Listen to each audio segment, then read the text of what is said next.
Yo, so guys, welcome back to another video. This is a reaction to 10 apocalypses that we survived. And yeah, I mean, I don't know if I've done a video like this before. I don't think I have.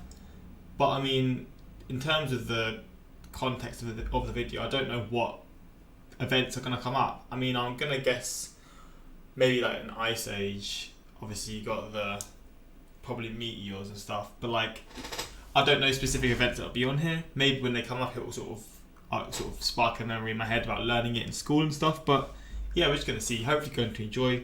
Links in the description to my Instagram, my Twitter for those who want to follow me. Same for my Patreon. Links are there for those who want to see extra reactions that obviously get blocked when I try to post them to YouTube because there's copyright systems here.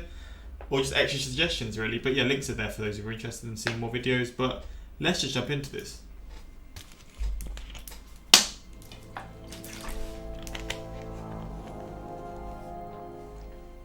The Black Death as well, shit, I didn't even think about that. 10 apocalypses that we survived. Number 10, the Black Death. There we go. The Black Death is probably the most famous plague ever to hit humanity, but most people don't realise it's taken a huge chunk out of the world's population on more than one occasion.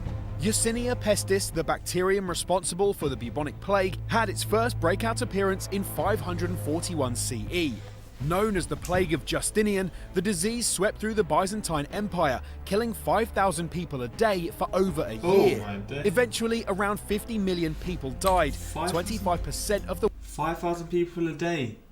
I mean, I guess it wasn't consistent. Some days it was more, some days it was less. I was sort of just assuming it was exactly 500 a day, but obviously that wouldn't be possible. World's population at the time. Then in 1346, the plague re-emerged as the Black Death. I didn't know that. I had no idea. What the hell? So are you saying to me that maybe it could re-emerge again, or is it completely wiped? No, because the Black Death still exists. So eventually around 50 million people, 25% of the world's population at this time, and then it came back again like 800 years later. Bro, and then it's nearly 800 years since this as well. So I mean, bro, the clock's ticking, because again, I know it exists now. It's just obviously not as dangerous because we're so much stronger. But could it come back again and just be 10 times more brutal than it was back in these days? At the time. Then in 1346, the plague re-emerged as the Black Death. Giant swellings appeared on victims' bodies as they fell into fevers and started throwing up blood. Oh, and they died. Anywhere from 75 million to 200 million people were killed by the Black Death.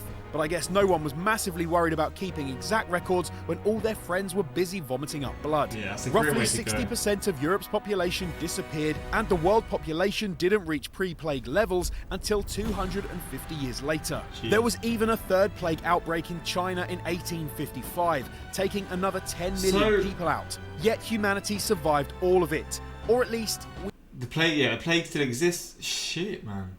Boy, I did not realise that. I didn't know it came back and then went and came back and went and then came back again. We have so far. Technically, the plague still exists. Number 9, the Ice Age. Ice Age, here we go. Nowadays, it only has to dip below room temperature to send most of us reaching for a Snuggie. So it's pretty incredible that humans managed to survive through the Ice Age.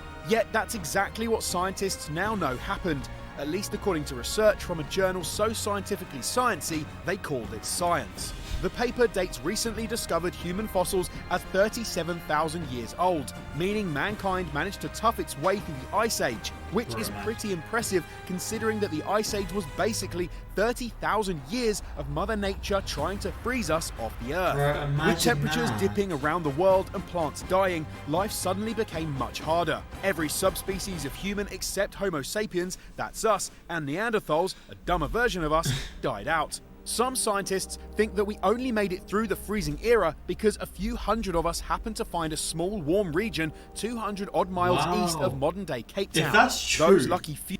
If that's true, that's crazy, man. That is true. That is absolutely nuts. You are thought to be the only humans who survived the Ice Age. Yet ice literally whittled our entire species down to a few hundred people. Wow. Fortunately, our ancestors just about managed to survive sitting through the Ice Age. Although to this day, there is no proof. I mean, when you think about it like that, there's 200 people. We've all got to be related, man. I think we all all got the same blood. Bro, we're all family, man. We're all in this. Nah, I ain't gonna say that's mad. But like, if that's true, it whittled down to a few hundred people. Like, I mean, shit, that's mental.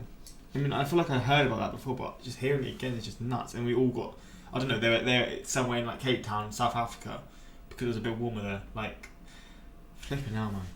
The luck was on our side, that's for sure. Proof that any human has ever survived sitting all the way through Ice Age 2 to 5. Number 8, 2012 solar flare. In 1859, the Earth was struck with a massive solar storm. While everyone was messing about doing Victorian-y things like trying on corsets and growing amazing mustaches, a bizarre white light appeared over Australia. Although two astronomers, Richard Carrington and Richard Hodgson, spotted the event, there was no effect to society as a whole. But that wouldn't have been the case had it happened today. You see, the solar flare that struck the Earth would have interfered with our modern power grid, crippling it and forcing us to live without power. That means no artificial light, no internet for information, no communication more advanced than shouting, and worst of all, no more selfies. The scary thing is this almost happened in 2012. In that year, there was a massive solar storm that just missed the Earth. And I mean just. If the storm had started 6 minutes earlier, our planet would have been hit, and according to NASA, we'd still be picking up the pieces. Number 7, Tunguska Event. When not trying to kill us with solar flares, space has a simpler, if less elegant solution: chucking giant rocks at us. We all know a meteorite wiped out the dinosaurs, but the event that turned the T-Rex from King Lizard to Smithsonian exhibit was far from a one-off. In 1908, a meteorite rocketed into our atmosphere and started plummeting to the ground. It landed at Tunguska in the middle of Siberia, which is just another way of saying the middle of nowhere. It's lucky the meteorite landed where it did. The impact was 1,000 times more powerful than an A-bomb, and 80 million trees were uprooted by the blast. That's really lucky, man, because Siberia is probably the most, I say uninhabited places in the world, and especially back then. Like, that lands Moscow, or that lands in New York or wherever, like somewhere that's got a very high population, and it's obviously near other major cities. Man, that'd be a whole lot of life lost. I've not heard about this, I don't think. Maybe I have, it's been mentioned in previous videos, but how lucky is it that it was in Siberia, man? People hundreds of kilometers away claim to have heard the explosion, and there are reports of windows breaking in nearby towns. Considering the damage one A-bomb did to Hiroshima or Nagasaki, something with 1,000 times the power would have wiped out even the largest city. Had the meteorite's path differed slightly, the comet could have hit Moscow, turning the city to dust and dramatically changing the course of history. Number 6, population collapse. 1 million years ago, humanity came to the brink of extinction, and the scariest thing, we don't even know how it happened. Scientists researching Neolithic man have found that our population suddenly and mysteriously... How can they I know I always ask these questions, but how can scientists find these really weird sort of facts, like from looking at like the bones of our ancestors and stuff? Maybe, I don't know. How can they judge? Is it just they judge from when the person died? They can tell how old it is. And maybe if there's a lot less from this period, they know that there wasn't many people living at that point. Like, I don't know how they can judge this stuff. I mean, he's probably going to say, but it blows my mind, man. There are a number of theories as to how this happened, but the two most prominent theories are these. Either A, we suffered from some mass extinction event like a giant earthquake or a volcanic eruption, or B, we became overpopulated in one region and killed off our food supply there. Whatever happened, it was enough to have a long-term impact on the population. Fossil evidence suggests that the number of humans stayed around 18,000 for tens of thousands of years. Wow. With a headcount so low, humans were extremely vulnerable, and another cataclysmic event could easily put an end to our species, permanently. Number 5, Shanxi earthquake. If you woke up to find 60% of China had died, it'd probably feel something like an apocalypse, especially if all those people had just been wiped out by a single event. Well, that happened once. In 1556, Shanxi province in northern China was hit with an earthquake so powerful it reached 7.9 on the Richter scale. Jeez. For the non-earthquake experts among you, that's 10 times as powerful as the earthquake that devastated Haiti in... Back in those days, man, this infrastructure wasn't there, so the damage must have been beyond anything. I mean, probably beyond what happened in Haiti, and that was an insanely bad disaster in itself. 2010.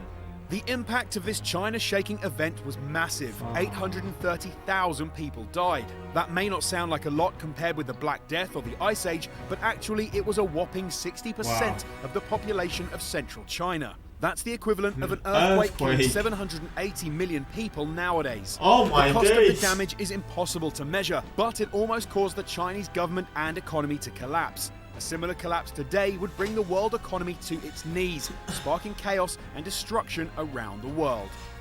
Number 4. Permian Triassic Extinction. By now, you've probably got the idea that mankind has survived some pretty intense things. We've been hit with diseases, natural disasters, and giant rocks from space. Yet we've clung on and outlived it all. But humans almost didn't get the chance to be plucky little survivors. In fact, we were almost wiped out long before we even existed. Way back in 250 million BCE, when we were still handsome little rat things, there was a mass extinction event that almost ended life on Earth. Though there's disagreement as to what exactly happened, many experts agree that the formation of the massive continent Pangaea blocked the oceans around it from flowing properly. This led to the water becoming stagnated and deadly. Bad news if you're a little rat thing. The stagnant water poisoned almost everything in it, killing 96% of all marine life. But it didn't stop there. Not having a reliable source of clean water also proved fatal to 70% of land-based species. The Permian Triassic extinction was so devastating to the Earth that NASA refers to it as the Great Dying. Fortunately, our ancestors managed to struggle through, and now you get to sit here watching YouTube videos. Again, man, how can they find this stuff, man? Science is mental. I just don't ever... Same with space. I don't know how they find these crazy facts, all this stuff. Is it sort of...